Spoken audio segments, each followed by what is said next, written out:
मैं विजय प्रकाश शर्मा आप लोगों को अपने स्टडी विथ विजय पे स्वागत करता हूं। आप लोगों ने मैंने एक नंबर सिस्टम का वीडियो आप लोगों के सामने दिया था, जिससे आप लोगों ने बहुत अच्छे से पढ़ा समझा होगा कैसे क्या करना है। उसी को आगे बढ़ाते हुए मैंने एक दूसरा उसी का पार्ट बनाने जा रहा हूं, जो आज मेरा रिमाइंडर थ्योरम पर आधारित होगा। जब किसी संख्या को जब डिवाइड किया जाता है तो डिवाइड करने के बाद वो संख्या में मतलब कौन सी संख्या है तो शेष फल कितना बचेगा, उसी सबसे रिलेटेड आज सारा क्वेश्चन हम लोग ख़त्म कर और नंबर सिस्टम्स आज हम लोग ख़त्म करेंगे। चलते हैं। आप लोगों से रिक्वेस्ट है कि आप लोग का वीडियो को थोड़ा से लाइक करें, सब्सक्राइब करें चैनल को और शेयर करें, ताकि हमको भी थोड़ा अच्छा लगेगा तो हम और वीडियो बनाने की कोशिश करेंगे। अब ज़्यादा टाइम आप लोगों का न लेते हुए हम अपने टॉपिक की ओर बढ़ते हैं। रिमाइंडर मीन्स कि शेषफल पर आधारित कुछ सूत्र मैंने बनाया है। यदि a के पावर n हो तो शेषफल हमेशा 1 होगा। मतलब मान लीजिए कि a के पावर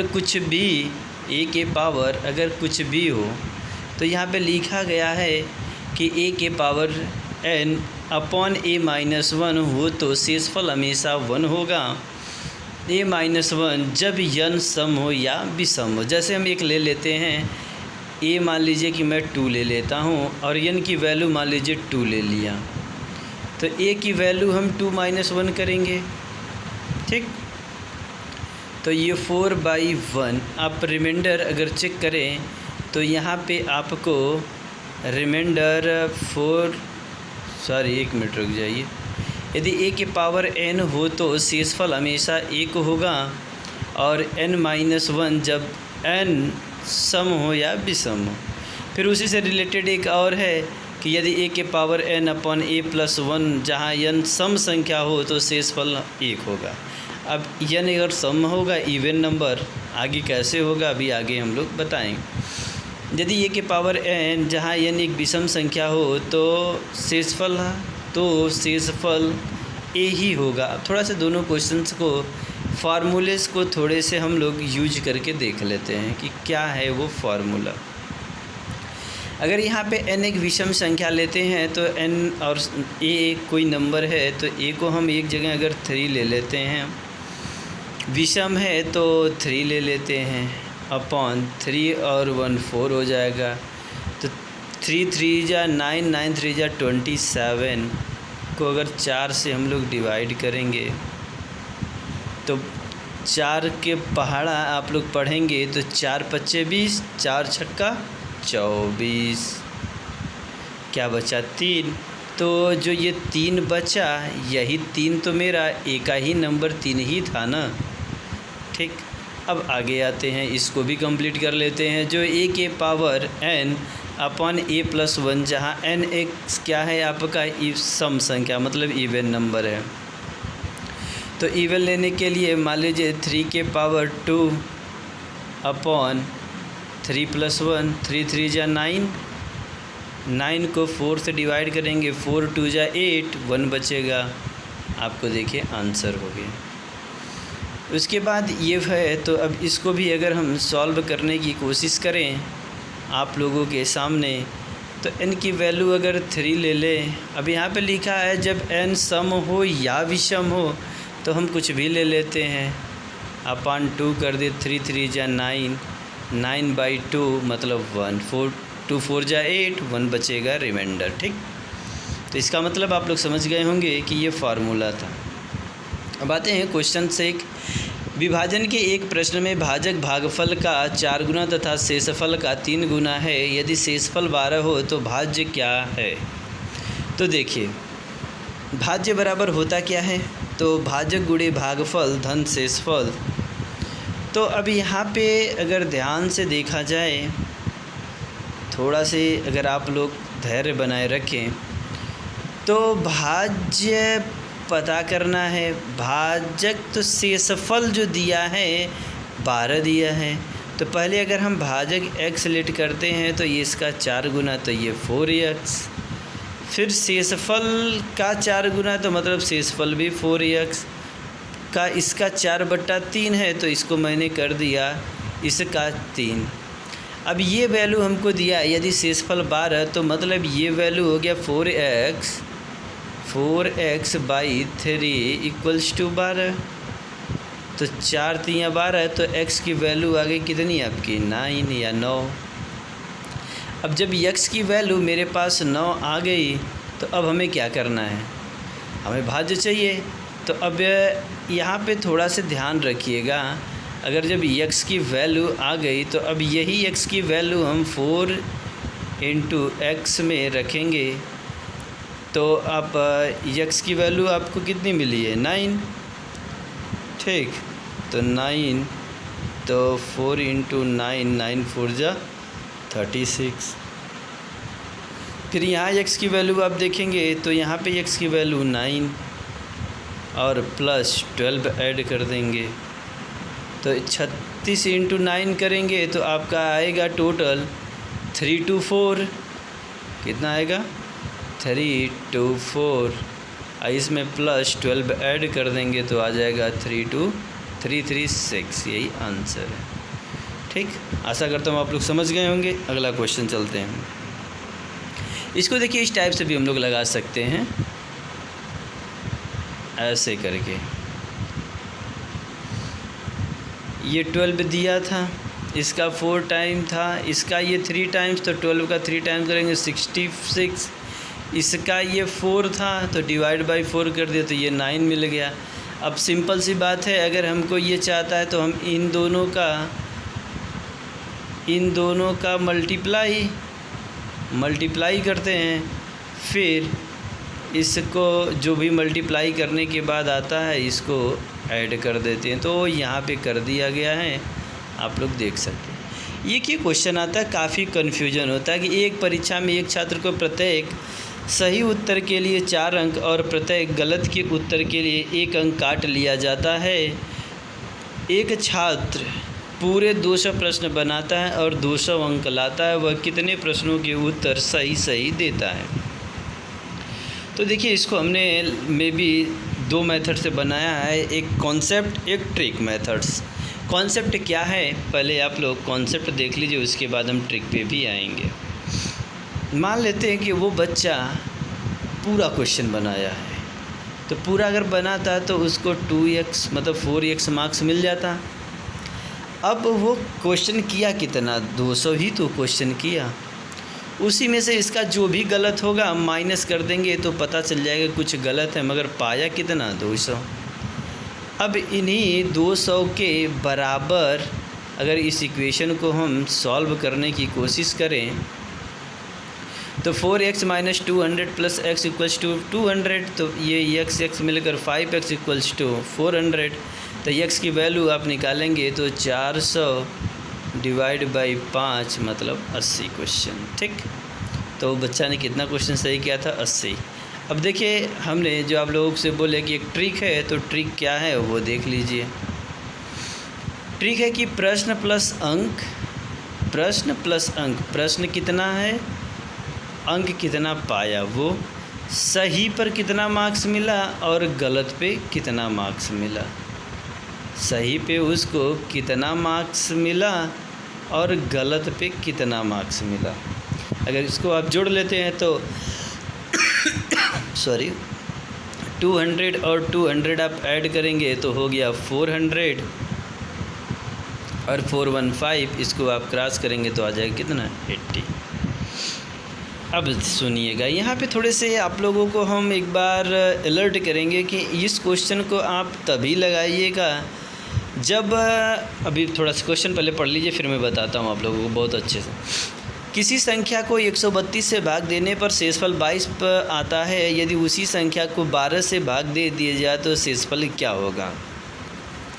कभी कभी हम लोग करते क्या हैं कि अगर मान लीजिए इसी जगह 132 नहीं देकर 135 दिया रहता तो इसका आंसर हम लोग नहीं बता सकते थे, क्योंकि इसके लिए होता क्या है कि जो भी ये नंबर दिया गया है, ये नंबर और ये नंबर आपस में जब से डिवाइड नहीं हो सकता तब तक इसका आंसर आप नहीं दे सकते। डायरेक्ट जो सब करते आते हैं कि बस लाओ ये है 22, तुरंत उसको 12 से डिवाइड, कितना आया तो 1 12 10 आंसर आ गया।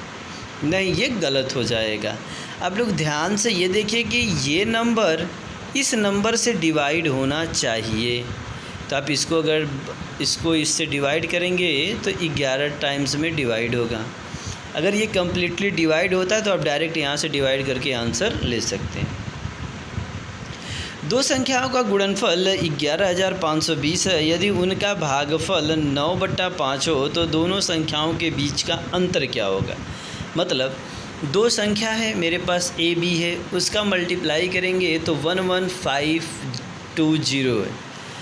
यदि उनका भागफल अगर उनको डिवाइड किया जाए तो 9/5 आता है, तो उन दोनों संख्याओं के बीच हमारा डिफरेंस मतलब अंतर कितना है। तो हम क्या करते हैं कि लेट कर लिए कि वो दोनों संख्याएं x और y हैं, तो उनका मल्टीप्लाई कर दिया तो 11520। अब x बाई y इसका वैल्यू हम निकाल दें तो जो रेशियो दिया है भागफल का वो 9/5, तो 9/5। अब इन्हीं दोनों को मल्टीप्लाई कर दें तो हमको कुछ मिलेगा। अब वो क्या मिलेगा, यहाँ से अगर हम मल्टीप्लाई करेंगे तो ये टर्म कैंसिल हो जाएगी, इधर से x स्क्वायर के टर्म में ये मिलेगा। तो ये भी किसी का स्क्वायर होता है, ये भी किसी का स्क्वायर होता है, हाँ या ना, आप लोग बताइए। तो देखिए मैंने यहाँ पे आगे लिख दिया है सारा चीज़। तो x स्क्वायर इक्वल्स टू 9 × 2304। तो जैसे ही x लेते हैं तो ये स्क्वायर हटकर ये स्क्वायर रूट में बन जाता है।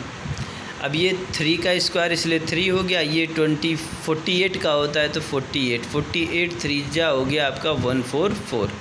अब x की वैल्यू की जगह हम इसकी वैल्यू पुट करके y की वैल्यू फाइंड कर लेते हैं।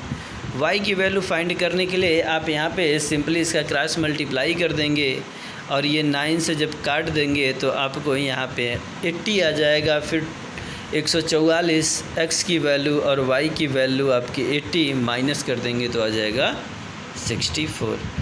आप लोग समझ गए होंगे, आशा करता हूँ कि आप लोग समझ गए होंगे। अब चलते हैं नेक्स्ट क्वेश्चन पे। दो संख्याओं का गुणनफल 2500 है, मतलब 2500। यदि पहली संख्या दूसरी संख्या की 4 गुनी है तो दोनों संख्याओं का योग क्या। अभी तो हम लोग अंतर सीखे हैं, अब सेम कॉन्सेप्ट करेंगे बट उसको ऐड करना है। तो चलिए करता है शुरू हम लोग अपना काम। देखिए x × y आपका हो गया 250, और जब इसका मल्टीप्लाई करेंगे तो ये आ जाएगा, इसको इससे डिवाइड कर देंगे तो 625 में x स्क्वायर की वैल्यू √625, तो x की वैल्यू 25, x की वैल्यू यहाँ पे पुट कर देंगे तो y की वैल्यू आ जाएगी 100 और 25 को ऐड करेंगे तो 125। ठीक। Question number next. किसी संख्या का 1/5 संख्या के 1/7 से 40 अधिक है तो संख्या ज्ञात करिए। अब याद रखिएगा यहाँ पे हम एक चीज़ आप लोगों को बता देते हैं कि जब भी कभी ये संख्या आए, अधिक है कम है कुछ भी हो, तो आप हमेशा इन संख्याओं के बीच में हमेशा माइनस का सिंबल लगा के इक्वल उतना कर दीजिएगा, सॉल्यूशन आप लोगों का हो जाएगा। फिर भी मैंने यहाँ पे कर दिया है, आप लोग देख सकते हैं 1/5 माइनस 1/7। हाँ, एक चीज़ और बता देते हैं इसी जगह आप लोगों को, जब कोई कभी प्राइम नंबर हो या इनके बीच ऐसा कोई मल्टीपल्स नहीं हो कि जिसका जैसे कि 7 और 5 है, इसका आपको एलसीएम निकालना है। तो देखिए क्या ये ऐसा कोई नंबर है कि जो ये दोनों टेबल को डिवाइड कर सकता है। अगर नहीं करता तो आप सिंपली इसका मल्टीप्लाई कर दीजिएगा, वही आपका एलसीएम हो जाएगा। ठीक। तो अब यहाँ पे देखेंगे 35 7 5 हो गया 2। अब यहाँ पे आप निकालेंगे तो 2 = 40 × 35, इसको 10 हो जाएगा और हो जाएगा 70 अंक। अब आता है गुणनखंडों की संख्या निकालना। यहाँ पे बच्चा बहुत कंफ्यूज होता है, इसमें क्वेश्चंस आपके बहुत टाइप के बनते हैं। तो अभी हम ज़्यादा टाइप तो नहीं पढ़ेंगे, फ़िलहाल हम ऐसे कॉन्सेप्ट्स पढ़ेंगे कि हम मे बी सारे टाइप को कवर कर सकते हैं। जैसे देखिए, हमने इसको बना दिया है एक नोट्स जैसा। जब भी किसी संख्या के गुणनखंडों की संख्या निकालनी हो तो पहले उसका गुणनखंड करके उसे घात के रूप में लिख देंगे, फिर उसी घात में एक जोड़कर लिख देंगे, फिर सबका गुणा कर देंगे। जैसे यहाँ पे देखिएगा आप लोग, क्या क्या जो बोले हम वही काम किए। जैसे 1024 है, तो 1024 का अगर आप मल्टीप्लाई करेंगे तो 2 से मल्टीप्लाई करेंगे तो 10 बार आप मल्टीप्लाई करेंगे वो आ जाएगा।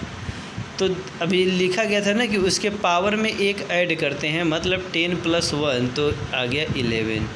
मतलब इसकी गुणनखंडों की संख्या कितनी है? 11 है। अच्छा 289 है, तो 289 को 17 में 289, तो ये हो गया 3। ये है तो 2304, ये आपका 48 का स्क्वायर होता है। अब यहाँ पे आपको याद रखना है कि आपको छोटे से छोटे गुणनखंड में तोड़ना है। ये नहीं कि 6 है तो आप 6 के पावर 8 लिखा है तो आप आंसर केवल 8 में 1 ऐड करके, नहीं, इस 6 को आप ब्रेक करिए 2 × 3 में। अगर ये नहीं कर सकते हैं तो आप सिंपली यहाँ पे ऐसे मल्टीप्लाई कर दिए, पावर 8 है तो ऐसे ही रख दीजिए। अब 8 × 2 = 16 हो गया। अगर आप वहाँ पे मान लीजिए कि 6 है, 6 के पावर 8 है, तो अब अगर ऐसा क्वेश्चंस में भी आप लोगों के सामने अगर कभी आ जाता है तो आप पहले इसको फैक्टर करिए 6 को, तो 2 × 3 होगा, पावर 8। अब इसको आप करेंगे तो यहाँ पे केवल देखिए कितने टर्म्स, 2, तो 8 में 2 से मल्टीप्लाई करिए, 16 ख़त्म। ठीक, तो यहाँ पे आपका 8 × 1 9 हो गया, 2 × 1 3, 9 × 3 27। अभाज्य गुणनखंडों की संख्या, ये देखिए आ ही गया, जो हम आप लोगों को बता रहे थे वो आ गया सामने। यहाँ लिखा 26 के पावर 12 गुणे 15 के पावर 13 के अभाज्य गुणनखंडों की संख्या है। तो अब देखिए हमने यहाँ पे 26 को क्या किया, 2 × 13, इससे छोटा तो हो नहीं सकता, तो मैंने वो कर दिया। 15 है तो 3 × 5। अब इसमें अगर देखा जाए तो 2 ही संख्या है, तो हम डायरेक्ट लिख सकते थे 12 × 2 24, और यहाँ पे 2 संख्या है तो 13 × 2 24, और 26 को ऐड करेंगे तो आ जाएगा कितना, 50। अगला क्वेश्चन आप लोगों के सामने है। 18 के पावर 12 गुणे 12 के पावर 18 के अभाज्य गुणनखंडों की संख्या है। बताइए आप लोग जल्दी से, कमेंट फास्ट, आप लोग बताइए कि कितना आएगा। आप लोग चैनल को सब्सक्राइब करते रहिए, शेयर करते रहिए, जितना हो सके उतना शेयर करिए, क्योंकि हम इस पे पूरा कंप्लीट मैथ पढ़ाने वाले हैं। अर्थमेटिक से लेकर एडवांस तक सारे मटेरियल हम आप लोगों को देंगे। अलजेब्रा भी पढ़ाएंगे, सारा चीज़ पढ़ाएंगे। बट उसके लिए आप लोग थोड़ा सा बस एक काम करिए कि अपने group, WhatsApp group, Facebook group, जहाँ हो सके तहाँ शेयर करिए। अपने फ्रेंडों से, दोस्तों, सबसे बोलिए, सभी लोग लाइक करो भाई, कमेंट करो, सब्सक्राइब करो चैनल, ताकि बहुत अच्छे अच्छे वीडियो आने वाले हैं, सारे कॉन्सेप्ट क्लियर होंगे। और एक प्रकार से ये आप लोगों को एक मैं नोट्स दे रहा हूँ। आप लोग चाहें तो वीडियो रोक रोक के आप लोग इसको अपने कॉपी पे बना बना के लिख लें, ताकि आप लोगों को रिवीजन करने में आसानी रहेगी। और नहीं तो मैं तो ऐसे पढ़ा रहा हूँ कि आप लोग केवल वीडियो चलाते रहिए और सुनते रहिए, तो आप लोगों को मैक्सिमम चीज़ें याद हो जाएंगी। मैथ के ऐसे ऐसे चीज़ें हैं कि जो आपको कुछ अभी तो है ना, अभी मैं आप लोगों को संडे नहीं तो मंडे तक मैं एक आप लोगों को पूरा ये वो लेक्चर ही केवल ट्रिक का आएगा, केवल ट्रिक। उसमें जितने भी क्वेश्चन हम कराएंगे सारे क्वेश्चन ट्रिक से रिलेटेड होंगे। बड़े बड़े, बहुत बड़े बड़े क्वेश्चन अलजेब्रा के रहेंगे, टेक्नोमेट्री के भी रहेंगे क्वेश्चन। उसमें आपका अर्थमेटिक से परसेंटेज, रेशियो, एवरेज, सारे चैप्टर का मिसलेनियस है। अभी थोड़ा सा हमको टाइम लगता है, क्योंकि मैं पहले उस नोट्स को लिखता हूँ, लिखने के बाद उसको सॉल्यूशन बनाता हूँ, फिर मैं वो वीडियो आप लोगों के सामने लाता हूँ, फिर उसका PDF फाइल बनाता हूँ, फिर उसको अपलोड करके फिर काफ़ी टाइम लगता है, इसलिए हमको थोड़ा सा टाइम लग जाता है बस, और कुछ नहीं है। मगर हम कोशिश कर रहे हैं आप लोगों को जल्द कम से कम 1 से 2 वीडियो तो आप लोगों को रोज़ मिलेगा हिंदी का। अभी तो प्रेजेंट टाइम में आप लोगों को हिंदी और मैथ मिल रहा है, अभी हो सकता है कुछ दिन में आप लोगों को रीजनिंग की भी क्लास चालू हो जाएगी, रीजनिंग भी आप लोगों को मिलेगी।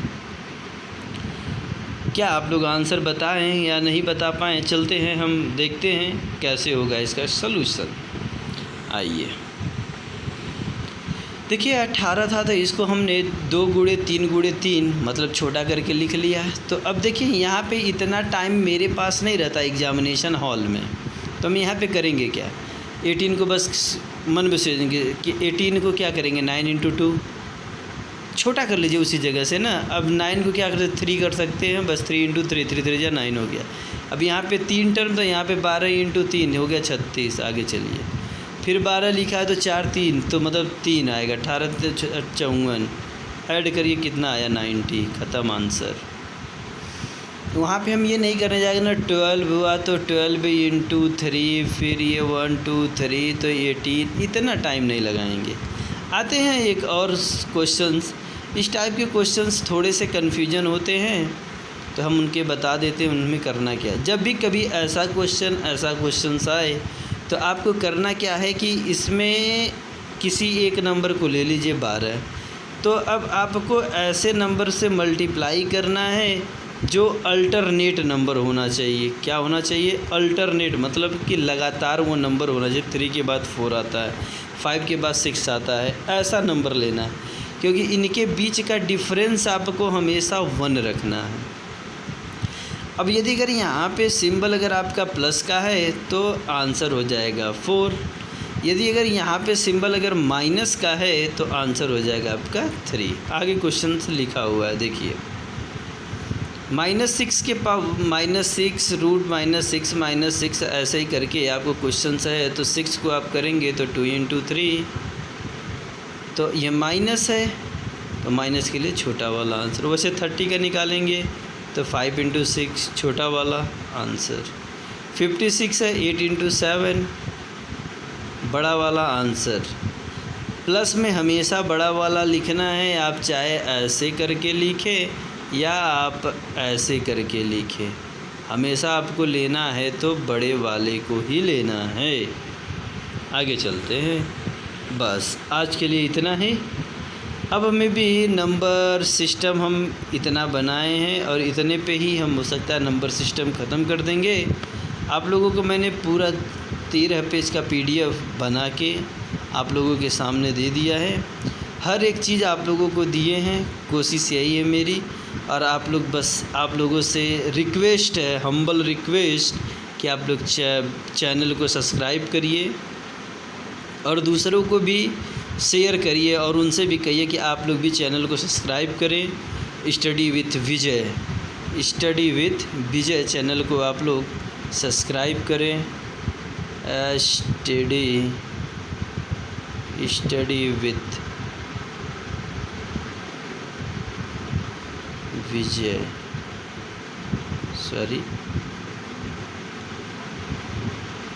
स्टडी विथ विजय चैनल को